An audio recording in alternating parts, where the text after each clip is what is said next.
11세기 말 동로마 제국은 거의 멸망하기 직전이었습니다. 동로마 제국은 한때 큰 위세를 떨치면서 이탈리아 반도와 발칸 반도, 아나톨리아, 그리고 북아프리카를 아우르는 대제국을 건설했습니다.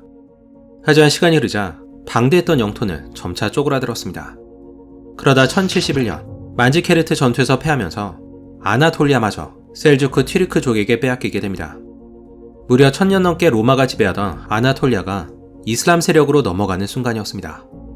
게다가 이탈리아에 남아있던 마지막 영토도 노르만족인 로베르에게 빼앗겼습니다. 이제 동로마 제국은 발칸 반도의 영토만 겨우 유지할 뿐이었습니다. 동로마 제국의 위기는 이뿐만이 아니었습니다.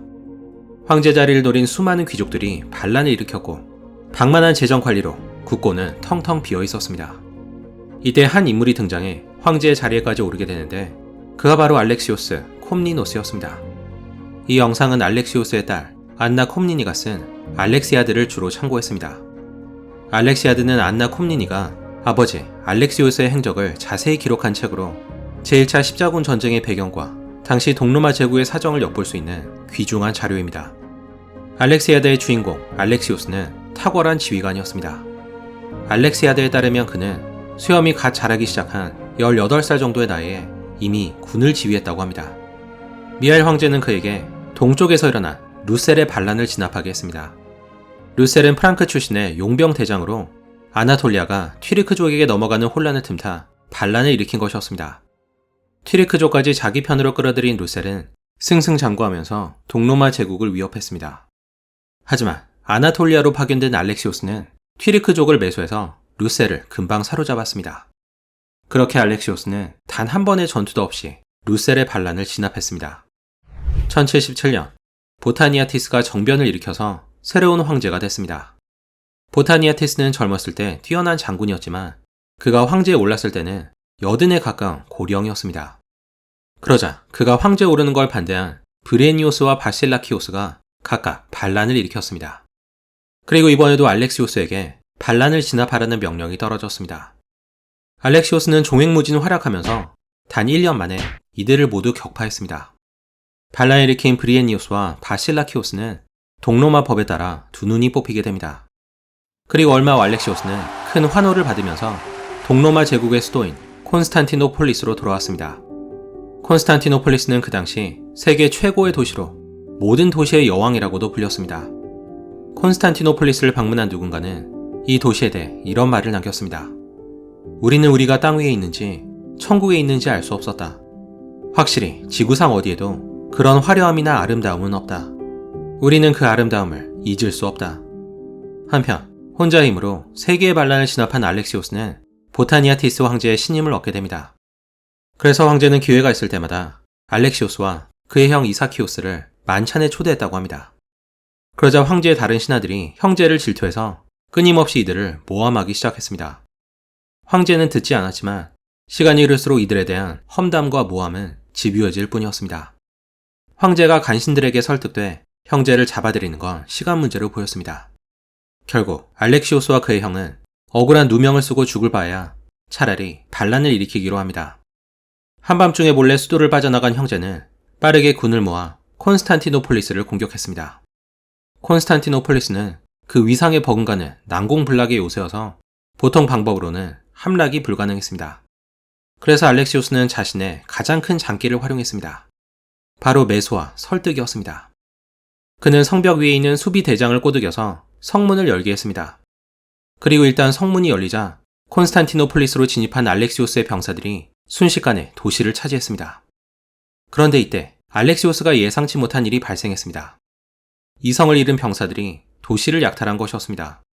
병사들은 교회와 성지, 그리고 모든 공공시설과 사유재산을 약탈했고 사방에서는 비명과 울음소리가 들려왔다고 합니다.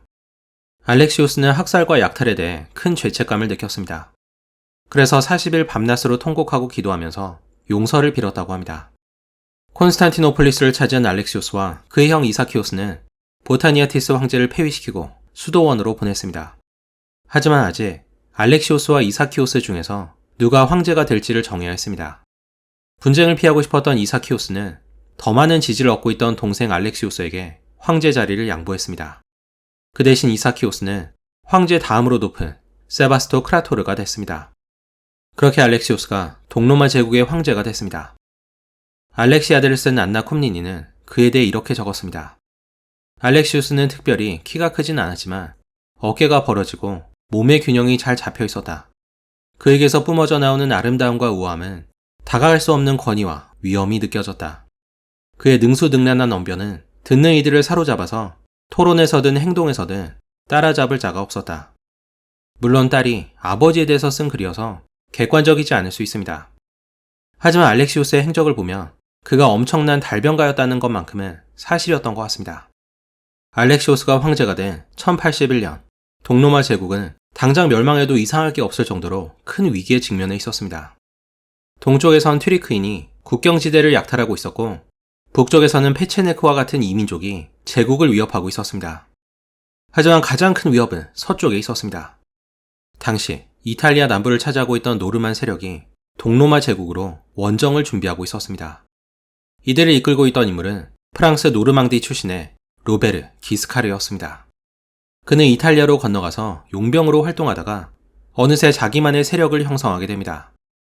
이탈리아 남부는 원래 동로마 제국의 영토였는데 제국이 약해진 틈을 타 로베르가 이탈리아 남부를 차지한 것이었습니다.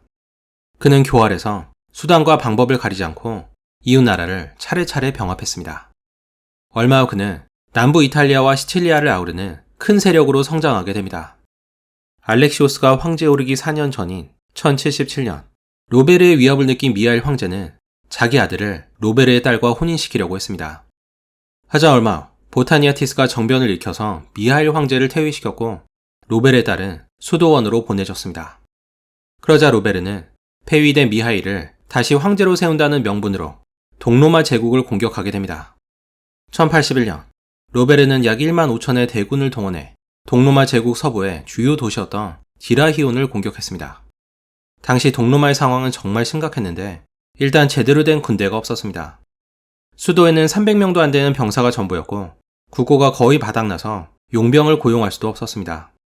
그래도 알렉시우스는 어떻게든 병사들을 긁어 모아서 로베르가 기다리고 있던 디라히온으로 향했습니다. 하지만 훈련이 거의 안 된 병사들이 대부분이어서 로베르의 군대가 전력에서 훨씬 앞서 있었습니다. 디라히온에 도착한 알렉시우스는 장군들을 불러놓고 로베르와 전투를 벌여야 하는지를 물어봤습니다. 그러자 팔레올로고스가 전투에 반대했습니다. 팔레올로고스는 디라히온의 수비를 책임지고 있었는데 관자놀이 근처에 화살이 관통하는 심각한 부상을 입은 상태였습니다. 그런데도 그는 화살 끝만 잘라내고 회의에 참석했습니다. 팔레올로고스뿐 아니라 경험 많은 대다수의 장군들이 정면 승부를 벌이는 것에 반대했습니다. 보급만 차단하면 로베르의 병사들이 저절로 물러날 거라는 말이었습니다. 하지만 혈기 넘치는 젊은 장교들이 싸워야 한다고 말하자 알렉시우스는 결국 정면 승부를 벌이기로 합니다. 전투가 시작되자 동로마군은 로베르의 군대를 맹렬히 밀어붙였고 두려움을 느낀 노르만 병사들이 도망치기 시작했습니다.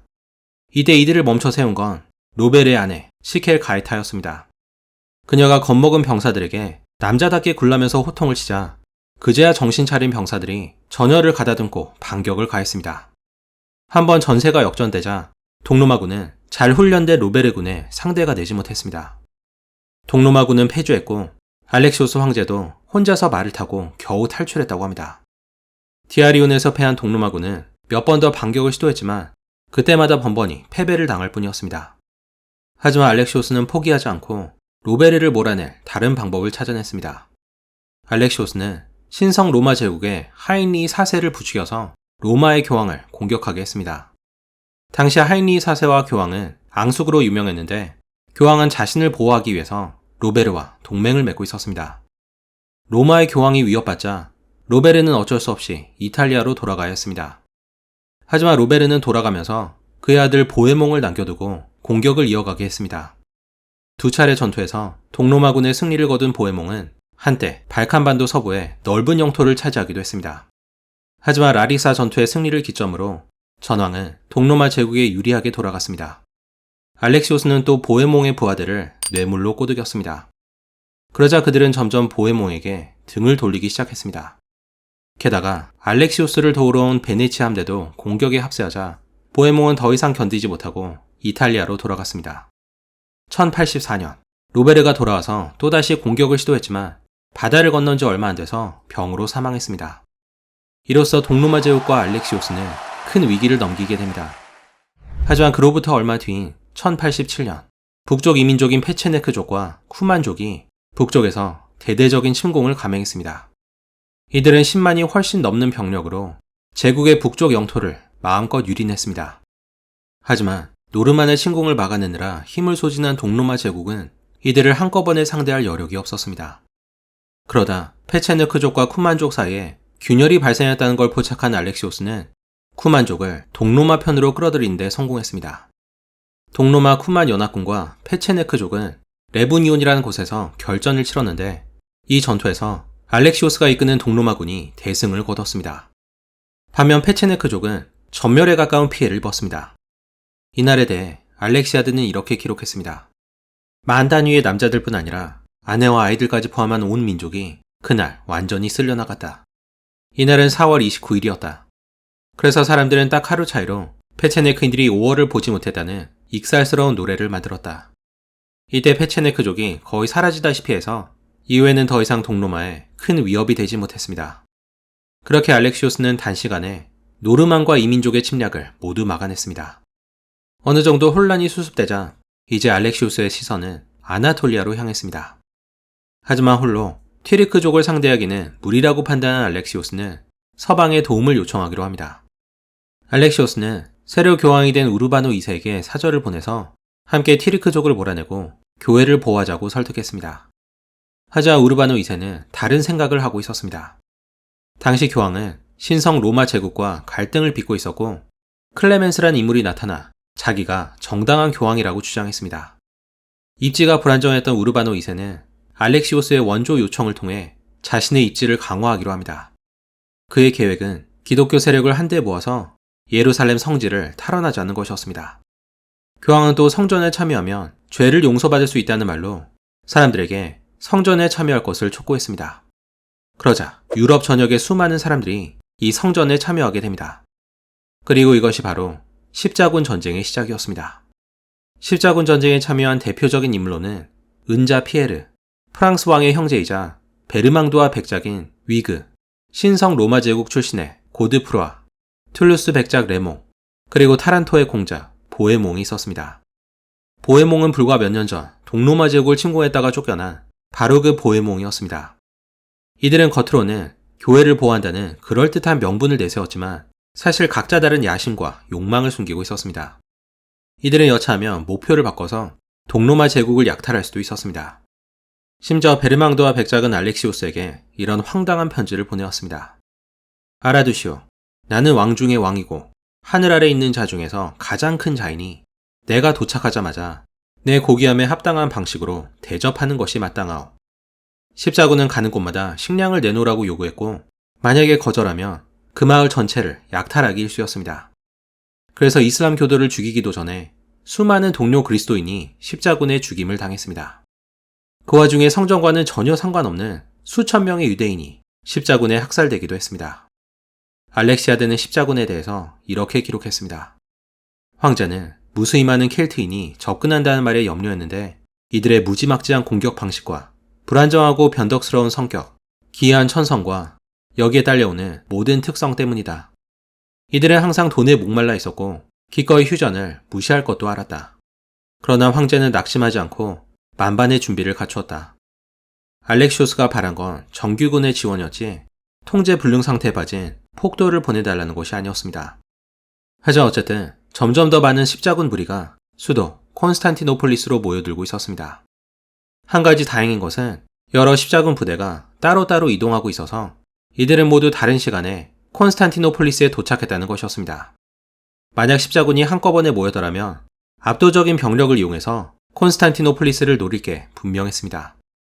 이 점을 잘 알고 있었던 알렉시오스는 십자군 부대를 잘 대접하면서 이들에게 두 가지를 요구했습니다. 첫 번째는 아나톨리아에서 정복한 도시와 땅을 동로마 제국에 넘긴다고 서약하라는 것이었습니다. 만약 그렇게 되면 동로마 제국은 십자군의 힘을 이용해서 아나톨리아를 탈환할 수 있었습니다. 두 번째는 부대가 오랫동안 콘스탄티노폴리스에 머물지 못하게 이들을 서둘러 배에 태워서 바다를 건너게 한 것이었습니다. 만약 이들이 한데 뭉치면 무슨 일을 꾸밀지 몰라서였습니다. 하지만 이들이 알렉시오스의 요구에 항상 고분고분한 건 아니었습니다. 그럴 때면 알렉시오스는 상대를 봐가면서 때로는 무력으로 굴복시켰고 때로는 식량으로 협박하거나 뇌물을 줬습니다. 앞에서 말한 것처럼 알렉시오스는 설득의 달인이었습니다.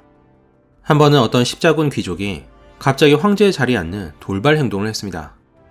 하자 알렉시오스는 화를 내는 대신에 그를 따로 불러서 적을 만나면 어떻게 싸워야 하는지 알려줬습니다.